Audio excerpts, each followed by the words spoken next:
Voy a empezar con algunas frases. Eso no te va a dar dinero. Eso jamás te va a hacer llegar a ningún lugar. Esas son cosas de hombres, esas son cosas de niños. Las niñas no deberían hacer esas cosas. Marimacho, un término despectivo que se utiliza cuando las chicas, las niñas, hacen cosas típicas de chicos o de hombres. Estas son algunas de las frases que escuchamos mientras crecemos, incluso de nuestros propios familiares, como nuestro padre. En el colegio quizás somos víctimas de bullying por hacer algo diferente. En esta ocasión voy a presentar un poco mi historia y cómo la he ido viviendo. Por ejemplo, escuchaba este tipo de frases hirientes durante todo mi crecimiento. Esta es la niña que escuchaba ese tipo de frases. Frases como, tú no lo vas a lograr, frases como, esas son cosas de niños. Y me pregunto si las cosas habrán cambiado con el tiempo. Desde esto ya, hace más de 25 años. Pero las cosas en este momento habrán cambiado, serán diferentes. Por ejemplo, todavía existen estereotipos ligados a los roles de género en este momento. Es decir, las niñas continúan creciendo escuchando este tipo de frases. Continúan muchas veces dejando de hacer cosas, dejando de practicar deportes por escuchar ese tipo de frases. Existe un estudio realizado bastante importante en el que nos dice que las niñas dejan de soñar a los 7 años. Pero esta niña era muy feliz haciendo lo que le gustaba. Practicaba taekwondo, ese era su deporte. Ganó diversas medallas y se fue desenvolviendo con lo que tanto amaba hacer. A partir de los 8 años, las niñas dejan de soñar. ¿Por qué? Se realizó un estudio bastante importante en Estados Unidos y en España, donde se buscaba saber cómo se proyectaban las niñas en el futuro. ¿Qué es lo que ellas querían ser? ¿Qué es lo que ellas soñaban ser? Y hasta los 7 años se descubrió que las niñas soñaban con ser presidentas, pilotos, soñaban con ser científicas, astronautas, pero que a partir de los 8 años las niñas dejaban de soñar. Este estudio revela que a partir desde los 8 años las niñas buscaban profesiones que tengan que ver más con el cuidado de otros y dejaban de decir que querían ser deportistas, que querían ser astronautas, científicas. ¿Por qué? Quizás porque muchas veces lo que les decimos influye muchísimo en ellas. Los estereotipos y las cosas que van escuchando y viendo influyen en lo que ellas van a decidir en el futuro. Y cómo no, si muchas veces los regalos que tenemos son una muñeca que llora, a la que le tenemos que cambiar el pañal, y todo ese tipo de canciones que vamos escuchando mientras crecemos influye directamente en lo que vamos a querer ser en el futuro. Así que tenemos que tener mucho cuidado en cómo comunicamos a las generaciones que vienen lo que queremos que ellas sean. Esta niña creció, pasaron los años, ella se fue desenvolviendo en el deporte que quería, que le gustaba, y de repente, al ganar muchos trofeos, un periódico muy importante un día le quiso hacer una entrevista. La niña había crecido y el traje que ella vestía ya le quedaba bastante pequeño. En esa época la condición económica era bastante difícil y estos trajes tampoco se los conseguía fácilmente. Es así que tuvo que pedir prestado un traje para poder salir en esta entrevista en el periódico. El traje era de un niño, un adolescente, un poco más grande que ella. Y ahí estoy yo, con ese gran trofeo, con esa gran sonrisa y la entrevista en el periódico de esa vez. Nunca dejé de hacer lo que me gustaba, a pesar de haber escuchado comentarios y críticas bastante duras desde tan corta edad, de haber escuchado incluso de la propia familia que eso era algo solo para hombres y que las niñas no deberían estar lanzando patadas y puñetes.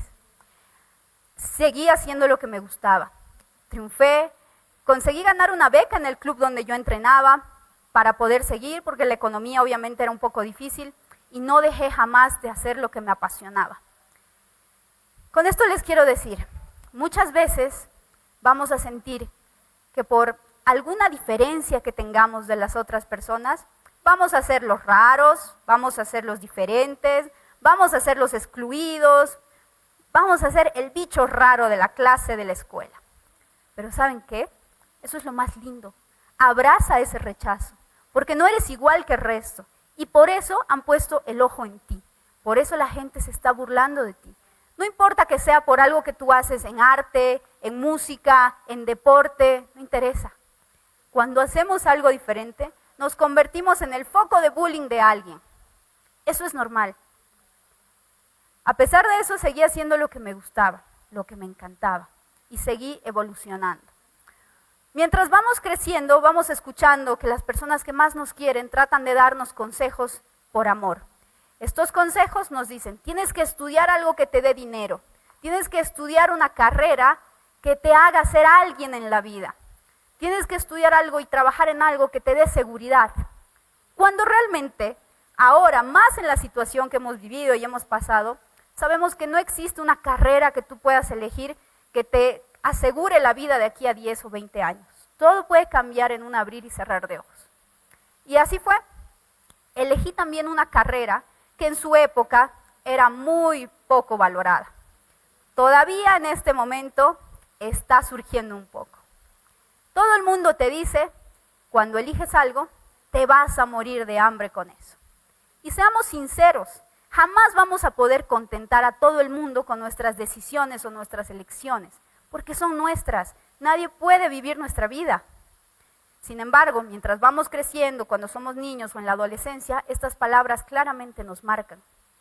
Desde muy pequeña supe que quería estudiar algo relacionado con la mente y el comportamiento. Entonces estudié psicología. Y todo el mundo me decía esta frase, te vas a morir de hambre con eso. De todos modos lo hice, contra todo pronóstico, contra incluso la familia, contra los amigos, y bueno, contra toda la sociedad que te dice que hay carreras, que hay pasiones, que hay cosas que nos gustan, que no nos van a llevar a ningún lado. Al estudiar esta carrera, salí de la carrera y quise hacer algo que incluya tanto el trabajo de 25 años que llevo practicando el arte marcial, pero también que junte la psicología. Es así que conseguí un gran empleo.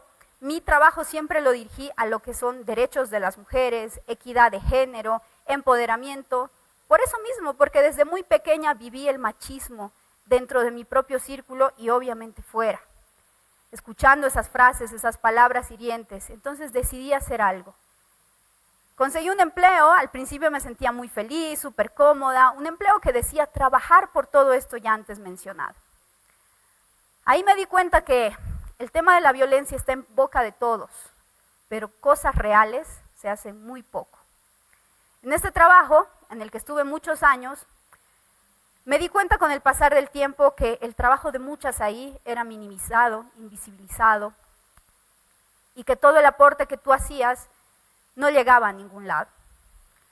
Al ver mi incomodidad en la oficina, la gente se fue dando cuenta y me decidieron cambiar de oficina. Cuando deciden cambiarme de oficina, yo dije, bueno, esta va a ser la oportunidad de presentar nuevas ideas, grandes proyectos, todo lo que quiero hacer. Al cambiarme de oficina, yo no tenía un escritorio donde estar. Mi escritorio era un pasillo o las gradas, no tenía un lugar. Mismo así, decidí escribir un proyecto nuevo, algo que pueda ayudar a las mujeres, algo que realmente haga que las mujeres se sientan más seguras, que puedan caminar más seguras en la calle, que puedan estar más seguras en su casa, intentar detener la violencia. Es así que empecé a escribir bastante, empecé a poner mis ideas, qué es lo que quería hacer, cómo lo quería hacer, a qué personas iba a beneficiar, cuántas personas iba a incluir. No dormí por varias noches haciendo el proyecto y recuerdo que lo imprimí, hice mis diapositivas y llegué a la oficina, en la que entonces era mi jefa, y le digo, aquí está mi proyecto, me encantaría que puedas verlo, me encantaría que puedas darme un comentario sobre esto y que empecemos ya, porque quiero empezar ya. Me dice, sí, claro, déjalo ahí encima de mi escritorio, yo cuando tenga tiempo lo leo y lo reviso y lo veo, porque ahorita estoy ocupada, estoy organizando el cumpleaños de mi esposo y no tengo tiempo. Así lo hice, dejé todos los papeles en el escritorio y me fui esperando que en algún momento pueda tener esa retribución de ideas. Pasaron los días, pasaron las semanas y cada vez que yo pasaba por esa oficina, iba viendo cómo las hojas seguían en el mismo lugar, empolvándose con una taza de café encima. Ahí fue donde me di cuenta de que nadie va a correr por tu sueño, nadie va a correr por tu propósito. No importa cuánto le hayas puesto amor, no importa cuánto esfuerzo le hayas puesto, muchas veces a nadie le va a interesar. Es es algo tuyo, es algo de ti. Ahí decidí renunciar a ese trabajo, porque si mis ideas no eran tomadas en cuenta, porque si la contribución que yo quería hacer no iba a llegar a ningún lado, ese no era mi lugar. Supe que ese no era mi lugar. Entonces, a veces la vida trata de ponerte bastante incómodo en ese lugar, o en algún lugar, el que sea, para que tú te muevas y salgas de esa zona de confort y vayas por lo que realmente mereces. Renuncié, no fue fácil, obviamente, escuchas que todo el mundo te dice, estás loca, y ahora de qué vas a trabajar, cómo vas a renunciar, y el dinero, y etcétera. Normal. Pero renuncié. A lo que no renuncié fue a ese proyecto. A lo que no renuncié fue a esa idea.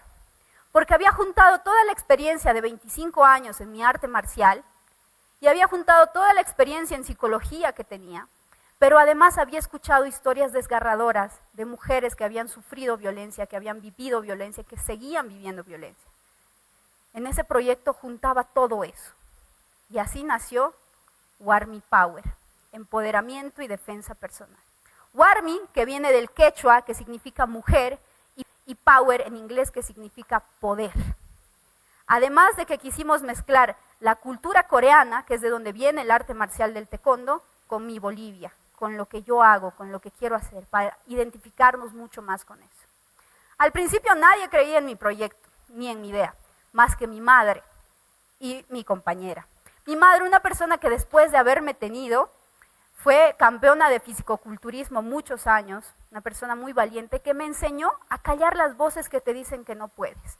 Porque en todo lo que hagas, no interesa qué, en todo lo que hagas o en lo que no hagas, vas a tener las voces que te intentan decir, quédate ahí, no lo vas a lograr, tú no puedes, alto, no te lo mereces. Ella me enseñó a callarlas, pero no diciéndome cosas, sino dándome su ejemplo. Porque nadie creía que mi madre iba a ser una gran fisicoculturista. Y ella no dijo nada, simplemente fue y lo demostró. Y mi compañera, Kimberly, una persona de luz, para ella nada es imposible. Ella me dijo, vamos con esto y adelante. Ella desde muy pequeña, les cuento esta anécdota, iba escondida a pasar clases de taekwondo. Les decía a sus padres que iba a pasar clases de zumba, dejaba su traje escondido en el gimnasio para llegar a la academia y entrenar taekwondo. Obviamente sus papás se dieron cuenta porque ella llegaba con algunos moretes en los entrenamientos. Decidimos continuar. A partir de eso, hemos llegado ya a capacitar a más de 25,000 mujeres en toda Bolivia. Brindamos talleres de defensa personal y empoderamiento femenino. ¿Pero cómo? Lo hacemos de forma integral. No solo les enseñamos técnicas físicas donde ellas puedan escapar en una situación de riesgo o peligro, sino también que aprendemos juntas a reconocer un círculo de violencia, a reconocer si estoy en una situación peligrosa, si estoy con alguien que me puede llegar a hacer algo, si estoy en una relación que más adelante me pueda llevar a algo más fuerte. Identificar violencia, prevenir violencia. Llegamos a más de 25,000 mujeres en toda Bolivia. Hemos llegado a colegios, universidades, hemos llegado a mujeres empresarias, a diversas empresas, mujeres de pollera, mujeres indígenas, mujeres aymaras. Y bueno, lo más gratificante realmente es poder ver cómo estas mujeres se empoderan, ver cómo estas mujeres creen en sí mismas, saben que sí van a poder contra todo lo que se venga. Eso es lo más gratificante de todo esto. Pero también nuestro trabajo le dio la vuelta al mundo. Periódicos, prensa, de todo el mundo puso sus ojos en lo que es Warmi Power. Es así que la noticia se hizo tan viral que llegó a más de 20 idiomas. Tenemos artículos, entrevistas y un montón de reconocimientos nacionales e internacionales por el trabajo que venimos realizando. Pero sin duda, el trabajo que más gratifica, el trabajo que más llena el alma, es el poder empoderar a estas mujeres. No solo eso. Ahora también cuento con mi propio club de taekwondo, donde tengo más de 50 alumnos y alumnas, que cada día entrenan con nosotros, que están más de 5 años entrenando conmigo. Me convertí en profesora y ahora puedo decirles a los chicos que pueden ser lo que ellos quieran, lo que ellos gusten, y verlos crecer seguros de sí mismos es lo más emocionante. Como vemos en la fotografía, niñas de todas las edades llegan a nuestra escuela, a nuestro club, para poder formarse en el arte marcial del taekwondo. Y si mi trabajo puede llegar a impactar a una sola persona, me doy por satisfecha. Muchas veces al ser nosotras una iniciativa independiente, nos ha tocado ir a empresas, a tocar puertas para poder llegar a más mujeres con talleres. Y muchas veces llegábamos a estas empresas y nos decían, sí, qué lindo tu trabajo, qué lindo lo que haces, pero no llegas ni a 1000 seguidores en redes sociales. Y quiero decirte a ti, que no midas lo que haces solo con los seguidores que tienes o solo por los me gusta que tienes. Mide lo que haces por el impacto que causas en otra persona, por la diferencia que tú haces en la vida de alguien más. Como esta mujer, llegamos a un barrio bastante alejado de la ciudad, eran mujeres comerciantes, mujeres de mercados, y esta señora llegó con sus 3 nietos, uno en cada mano y uno cargado en un aguayo en la espalda. Esto es algo muy común de las mujeres bolivianas, sin embargo jamás me hubiera imaginado ver a una mujer practicando con el niño cargado atrás. Ella realizó todos los ejercicios y al final quiso sacarse una foto con nosotras, pero lo más lindo fue su mensaje. Ella nos dijo, gracias por darme estas herramientas. Si yo hubiera tenido estas herramientas cuando era joven, si alguien me hubiera dicho que eso era violencia, me hubiera evitado tanto sufrimiento. Eso es lo que más me llena. Sin embargo, si yo me hubiera quedado en el molde que todo el mundo te impone desde que naces, desde que tienes que ser una niñita, que no se puede romper una uña, que no puede hacer esta clase de actividades, si me hubiera quedado en ese molde de que no tengo dinero para hacer las cosas, si me hubiera quedado en el molde de no puedo hacerlo, no estaría aquí hoy, no estaría siendo quien soy. Así que te digo a ti que en este momento quizás estás en una situación dudosa, buscando qué hacer, qué estudiar o qué camino elegir o seguir, simplemente sigue tu corazón. Toma las riendas de tu vida porque solo tenemos una. ¿Cómo te la quieres gastar? No importa lo que tú quieras hacer, no importa que seas el raro, la rara, el diferente, el señalado, la señalada, abraza ese rechazo. Lo más lindo es ser diferente. El mundo necesita conocer esa oveja negra que tú eres. El mundo necesita inspirarse en esa oveja. Así que sé tú, no temas ser diferente, porque el molde está construido y si no encajas en él, vas a ser el señalado. No tengas miedo, sal de ese molde, rompe el molde y no temas ser diferente. Muchas gracias.